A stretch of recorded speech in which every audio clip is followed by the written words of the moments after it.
अस्सलाम वालेकुम दोस्तों, स्विस बैंक्स में पाकिस्तान की कितनी दौलत मौजूद है, ये ब्लैक मनी क्या होती है और स्विस बैंक्स पूरी दुनिया की ब्लैक मनी रखने के हवाले से किस लिए फेमस हैं। स्विट्जरलैंड के नए कानून के बाद जब पूरी दुनिया के ममालिक को एक ओपन ऑफर दी गई कि इलीगल ब्लैक मनी या लूटी जाने वाली दौलत स्विट्जरलैंड के बैंकों से अपने अपने मुल्क वापस ली जा सकती है, तो कौन कौन से कंट्रीज ने अब तक स्विट्जरलैंड के बैंकों से अपनी लूटी हुई दौलत वापस ली, पाकिस्तान ने इस हवाले से अब तक क्या इकदाम किए, इन तमाम सवालों के जवाब आइए आज की वीडियो में जानने और समझने की कोशिश करते हैं। Switzerland reached an agreement with the United States to exchange bank account information on suspected tax dodgers.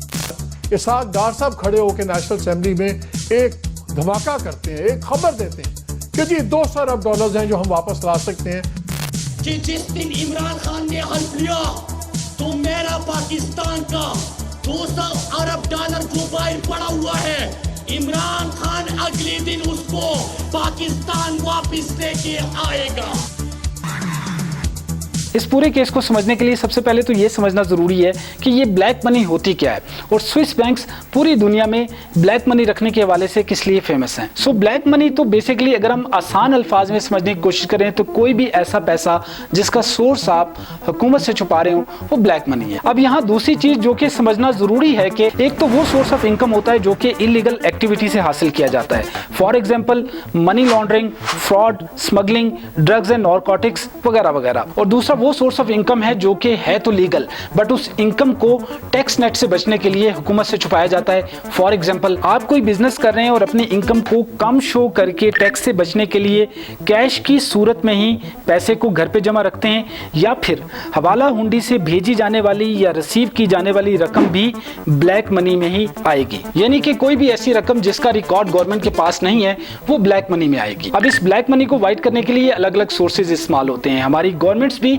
इस ब्लैक मनी को वाइट करने के लिए अक्सर मौका फराहम करती है। फॉर एग्जांपल अभी हाल ही में पीटीआई गवर्नमेंट ने एमनेस्टी स्कीम के जरिए लोगों को ब्लैक मनी वाइट करने का मौका फराहम किया, जिसमें सोर्स ऑफ इनकम ना पूछे जाने की गारंटी दी गई। अब ऐसा खुद की गवर्नमेंट्स क्यों करती हैं? ताकि मुल्क के अंदर ज्यादा से ज्यादा इन्वेस्टमेंट आए, लोग ज्यादा से ज्यादा मुल्क के अंदर इन्वेस्टमेंट करें और मुल्क की इकोनॉमी को इससे फायदा पहुंचाना मकसद होता है। हालांकि यहाँ इलीगल एक्टिविटी से बनाई जाने वाली दौलत को रोकने के लिए रूल्स एंड रेगुलेशन बनाने की जरूरत है, बट वक्ती तौर पर मईशत का पहिया चलाने के लिए हुकूमतें इस तरह की भी स्कीमें मुतारिफ कराती हैं। अब सवाल ये पैदा होता है कि सारी दुनिया की ब्लैक मनी रखने के लिए स्विस बैंक इतना ज्यादा क्यों फेमस हैं? तो जिस तरह हमने पहले बात की कि हुकूमतें भी इस ब्लैक मनी को वाइट करने के लिए स्कीमें मुतारिफ कराती हैं, इसी तरह से इस ब्लैक मनी को वाइट करने का एक तरीका स्विस बैंक है। ईयर 1713 में पहली मरतबा स्विट्जरलैंड गवर्नमेंट ने एक लॉ बनाया जिसके मुताबिक स्विट्जरलैंड का कोई भी बैंक अपने कस्टमर की डिटेल कहीं भी शेयर नहीं करेगा। इस कानून बनाने का मेन मकसद स्विट्जरलैंड में लोग ज्यादा से ज्यादा पैसा रखवाएं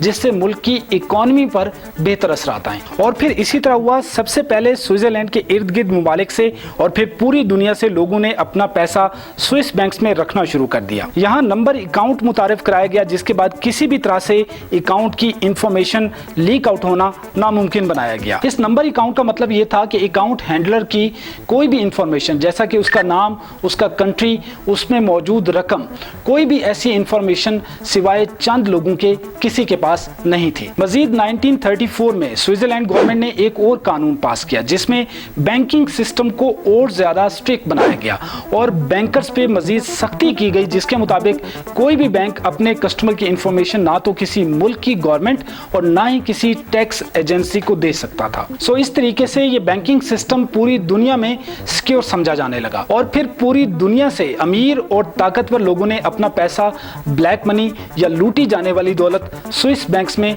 रखना शुरू कर दी। 1997 से दुनिया भर के मुमालिक से स्विस बैंकों में इलीगल सोर्सेज से जमा कराई जाने वाली रकम की इस कदर भरमार होने लगी थी कि दुनिया भर से मुख्तलिफ कंट्रीज की तरफ से और खुद स्विस अवाम की तरफ से भी इस करप्ट प्रैक्टिस के खिलाफ सख्त रद्द अमल आने लगा। दुनिया भर से स्विट्जरलैंड के फाइनेंशियल इंस्टीट्यूशंस के ऊपर उंगलियां उठाई जाने लगी, जिसके बाद स्विट्जरलैंड गवर्नमेंट ने अपने लॉ के अंदर बहुत सारी आसानियां पैदा की। 1 अक्टूबर 2010 को स्विट्जरलैंड की पार्लियामेंट ने अपने फाइनेंशियल सिस्टम से रिलेटेड अपनी तारीख का मुनफरिद लॉ पास किया, जिसके मुताबिक दुनिया के गरीब और तरक्की पजीर ममालिक को ये मैसेज भेजा गया कि वो अपने गवर्नमेंट एम्प्लॉयज, बिजनेसमैन, पॉलिटिशियंस और करप्ट प्रैक्टिशनर या माफियाज की स्विट्जरलैंड के बैंकों में जमा इलीगल दौलत को अपने मुल्क वापस ले जा सकते हैं। अब जैसे ही ये लॉ पास हुआ तो दुनिया के मुख्तलिफ कंट्रीज ने अपने अपने मुल्क से लूटी जाने वाली दौलत को वापस लाने में कामयाबी हासिल की। फॉर एग्जाम्पल फिलिपाइन ने डिक्टेटर हुक्मरान मार्कोस के $600 मिलियन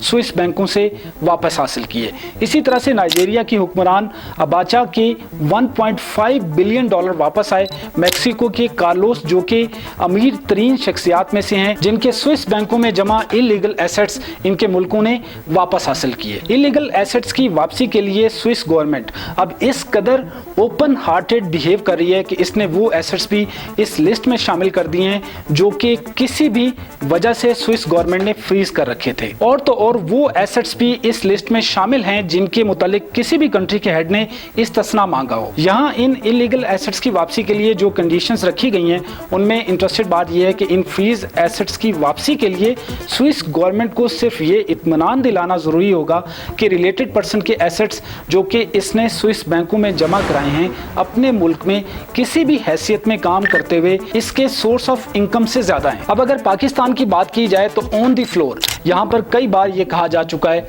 कि पाकिस्तान के लगभग $200 बिलियन से ज्यादा एसेट्स जो कि इलीगल तरीकों से कमाए गए हैं स्विस बैंक्स में मौजूद हैं। यहाँ गैर कानूनी तरीके से कमाई जाने वाली रकम के हवाले से और उनकी वापसी के हवाले से सैकड़ों बयान हम किसी भी गवर्नमेंट को इक़्तिदार में आने से पहले या वोट हासिल करने से पहले उनके मुंह से सुनते हैं। फिर ये कहा जाने लगा और बाज लोगों के नजदीक तो ये फिगर बढ़ा चढ़ा के बयान किए जाते हैं। तो सवाल ये पैदा होता है कि भले ही ये दौलत $200 बिलियन ना सही $20 बिलियन ही हो, हम इसे वापस हासिल क्यों नहीं करते। आज दुनिया भर में पाकिस्तान को एक ऐसे मुल्क के तौर पे देखा जा रहा है जो कि बहुत ही जल्द दिवालिया होने वाला है। जब महंगाई और गुर्बत ने मुल्क और यहाँ के लोगों को खोखला कर दिया हो, $6 बिलियन के कर्ज के लिए हम पूरा मुल्क IMF की हिदायत के ऐन मुताबिक चलाने पे मजबूर हों, मगर फिर भी न जाने क्यों अपनी लूटी हुई दौलत वापस लाने के लिए इकदामात नहीं करते। हालांकि evidence of double taxation treaty article 25(1) के तहत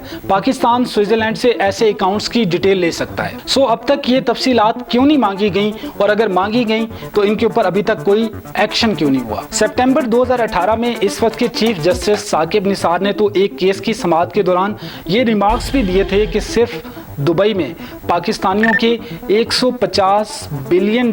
के एसेट्स मौजूद हैं जो कि ज़्यादातर हवाला हुंडी के ज़रिए बाहर भेजे गए। अदालत ने FBR से ऐसे टॉप 100 लोगों की लिस्ट भी तलब की थी और ये तफसीलात भी कि अब तक इस हवाले से क्या कार्रवाई की गई, लेकिन बाद में इस मामले का क्या बना इसका कोई इल्म नहीं। अब पाकिस्तान न जाने अब तक क्यों खामोश है। अगर beyond the politics Swiss government के क्लियर कानून से बेनिफिट लेने का सोचते हुए अपने शहरियों की स्विस बैंक में जमा दौलत की डिटेल्स मांगी जाएं तो बाज एक्सपर्ट्स के अंदाजों के मुताबिक ज्यादा से ज्यादा 6 माह या 1 साल में तमाम इलीगल अकाउंट्स की डिटेल मिल सकती है। और वैसे भी अब स्विस गवर्नमेंट जो लॉ पास किया है उसके मुताबिक स्विस गवर्नमेंट इस चीज की पाबंद हो चुकी है कि वो अब किसी भी सियासी दबाव या सफारती ताल्लुकात की आड़ में इन तफसीलात को नहीं छुपा सकती। पॉलिटिकल एक्सपोज पर्सन जिन्हें PEPs कहा गया है कि trillions of dollars in Swiss बैंकों में पड़े हैं, और इसी वजह से एक रिपोर्ट के मुताबिक स्विस हुकाम ने मिस्री करप्ट इशराफिया के $570 मिलियन, ट्यूनिस के $60 मिलियन और यूक्रेन के $70 मिलियन फ्रीज कर रखे हैं। पाकिस्तान के मुकाबले में Indian prime minister Narendra Modi ने इक़्तिदार संभालने के फौरन बाद स्विट्जरलैंड में छुपाए गए इलीगल एसेट्स की डिटेल हासिल करने के लिए आला सतही राब्ता शुरू कर दिया। इस एफर्ट्स की शुरुआत में मोदी हुकूमत को खासी कामयाबी भी हासिल हुई, लेकिन बाद में मोदी हुकूमत भी इस करप्ट माफिया की पपेट बन के रह गई, जिसके पीछे असल वजह मोदी के खरबपति दोस्तों की परेशानी बताई जाती है। हालांकि इंडिया और स्विस गवर्नमेंट ने एंटी टैक्स फ्रॉड के नाम से एक मुआहिदा भी कर रखा है, जिसके बाद स्विट्जरलैंड की फॉर्मर फॉरेन मिनिस्टर ने ये डिस्क्लोज करके सबको हैरान कर दिया था कि इंडिया से इलीगल लाई जाने वाली रकम जो कि स्विस बैंक्स में मौजूद है $1.4 ट्रिलियन तक हो सकती है। इसी तरह से भारतीय राज्यसभा के रुकन राम जेठमलानी का सुप्रीम कोर्ट में दिया जाने वाला वो बयान भी शामिल कर लें जिसमें उन्होंने इंडिया से स्विट्जरलैंड भेजे जाने वाले करप्शन के एसेट्स $1500 बिलियन तक बताए थे। सो ये तो हुआ इंडिया का मामला। अब अगर हम अपने मुल्क की बात करें तो हमारे मौजूदा फाइनेंस मिनिस्टर इसहाक डार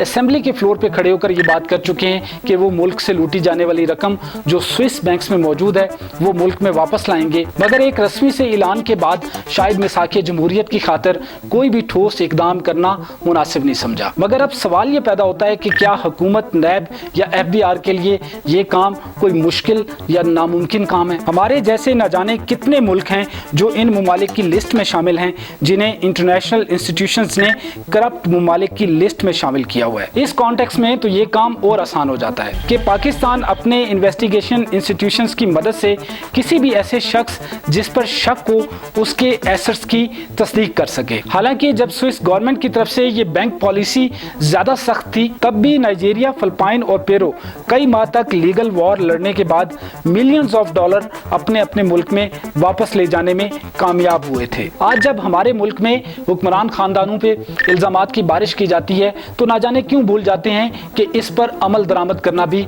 इंतहाई जरूरी है। हमारी गुज़श्ता हुकूमत टैक्स एडमिनिस्ट्रेशन इस्लाहात प्रोग्राम के नाम से अमेरिका से $100 मिलियन कर्ज ले चुकी है और ये कर्ज सिर्फ इसलिए लिया गया था कि टैक्स चोरी रोकने के लिए जदीद तरीके इख्तियार किए जाएंगे, लेकिन कारकर्दगी सबके सामने है। ना तो टैक्स चोरी रोकी जा सकी, ना ही लूटे हुए पैसे रिकवर किए जा सके, बल्कि उल्टा $100 मिलियन का कर्ज और इसका सूद पहले से पिसी हुई आवाम पर लाद दिया गया। Thank you very much.